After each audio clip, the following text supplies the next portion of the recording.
మనతో పాటు మాట్లాడడానికి కార్మిక నేత వైటీ దాస్ సిద్ధంగా ఉన్నారు. దాస్ గారు, అసలు ఈ ప్రమాదానికి ఈ కారణాలు ఏమై ఉంటాయని అనుకుంటున్నారు మీరు? ఇంతకు ముందు అయోధ్యరామ్ గారు మాట్లాడుతూ బకెట్స్ నుంచి ద్రవం కారడం కాదు, పెద్ద బ్లాస్ట్ జరిగింది, ఆ బ్లాస్ట్ తర్వాత అగ్ని కీలల్లో పడి వాళ్ళందరూ చనిపోయారు అని చెప్తున్నారు. అసలు ఎగ్జాక్ట్ గా ఏం జరుగుంటుంది, ప్రమాదానికి కారణం ఏంటి?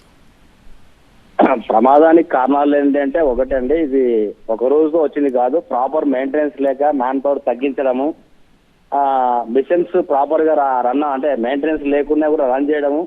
సో ఇది మేజర్ కారణం.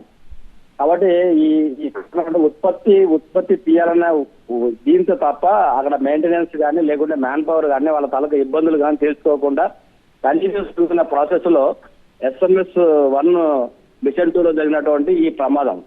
కాబట్టి మెయిన్ ఏంటంటే మేనేజ్మెంట్ లో హెచ్ఓడీలను మార్చడం కూడా ఒక రీజన్ అండి.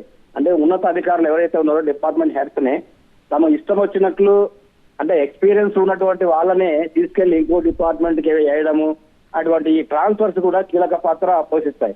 కాబట్టి దీనికి అంటే ప్రాపర్ గా మెయింటెనెన్స్ లేకపోవడము, మ్యాన్ పవర్ తగ్గించడము, హెచ్ఓడీలని అధికారులు మార్చడము, ఇది రీజన్.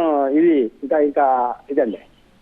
అంటే మిషన్స్ మెయింటెనెన్స్ లేకపోవడంపై, అలాగే అక్కడ భద్రతా చర్యలు కూడా ఏమాత్రం లేకపోవడంపై గతంలో ఎప్పుడైనా మీరు కంప్లైంట్ ఇచ్చిన దాఖలాలు ఉన్నాయా? అప్పుడు వాళ్ళు ఎలా స్పందించారు?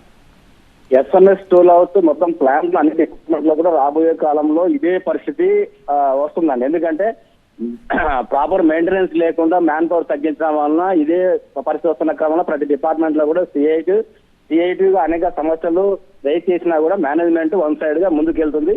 రీజన్ ఏంటంటే గవర్నమెంట్ ఆదేశాలకు అనుగుణంగా మేము వెళ్తున్నటువంటి విషయాన్ని వాళ్ళు చెప్తున్నారు. అంటే దాస్ గారు, ఇప్పుడు ఆ విభాగంలో మొత్తం 20 మంది కార్మికులు పనిచేస్తున్నారు అని చెప్తున్నారు. మ్యాన్ పవర్ లేకపోవడం వల్ల ప్రమాదం సంభవించింది అని మీరు చెప్తున్నారు. ఒకవేళ మ్యాన్ పవర్ ఎక్కువగా ఉంటే ఈ ప్రమాదాన్ని ఎలా నిలువరించగలరు? ఇక్కడ మ్యాన్ పవర్ సమస్య అంటే మిషన్స్ కి తలక జాగ్రత్త మెయింటెనెన్స్ కానీ దాని గురించి రిపేర్లు ఏంటి చెక్ చేసే విధానం, భద్రతా లోపాలు అనేది చర్యలు తీసుకోవడంలో మ్యాన్ పవర్ అవసరం మేడం.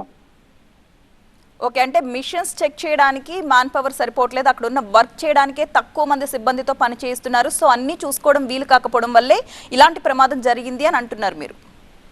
ఇది కరెక్ట్ మేడం. ఇదే ఓకే, మీకున్న ఇన్ఫర్మేషన్ ప్రకారం, అంటే మీరు ఘటన తెలుసుకున్న వెంటనే మీకు అక్కడ ఉన్న మీ సహచరులతో మాట్లాడి ఉంటారు కదా, వాళ్ళు ఏం చెప్పారు, ఎలా జరిగిందని చెప్పారు? అంటే ఇప్పుడు కూడా పైనుండి మెట్లు అనేది పడింది, ఎలా బ్లాస్ట్ అయింది ఏంటి అనేది పూర్తి వివరాలు అది ఎవరు కన్ఫర్మ్ గా చెప్పట్లేదు. సంఖ్య కూడా 8 మంది 9 మంది అంటున్నారు. అది కూడా ఇంకా ప్రాపర్ గా ఇన్ఫర్మేషన్ అనేది లేదు. ఓకే, అంటే గతంలో ఇప్పుడు ఇది ఎప్పుడు జరిగే ప్రాసెసే కదా, గతంలో మ్యాన్ పవర్ తగ్గించక ముందు మీరు చెప్తున్నట్లుగా ఎంతమంది విభాగంలో పనిచేసే వాళ్ళండి? అంటే ప్రతి సెక్షన్ లో ఒక ఇదేంటంటే ఉంటుంది మేడం, రిజర్వ్ లో ఉంటారు. కంటిన్యూస్ గా 8 hours పని చేయకుండా మధ్యలో బ్రేక్ ఇవ్వడానికి కూడా కొంత మ్యాన్ పవర్ ఉంటుంది అన్నమాట. సో అది కాకుండా కంటిన్యూస్ రన్ చేయడము లేకుంటే మిషన్స్ ఏది నిర్ధారణ అనేది ఇప్పుడు చెప్పడం సాధ్యం కాదు. Reason. Okay, right, thank you Das గారు.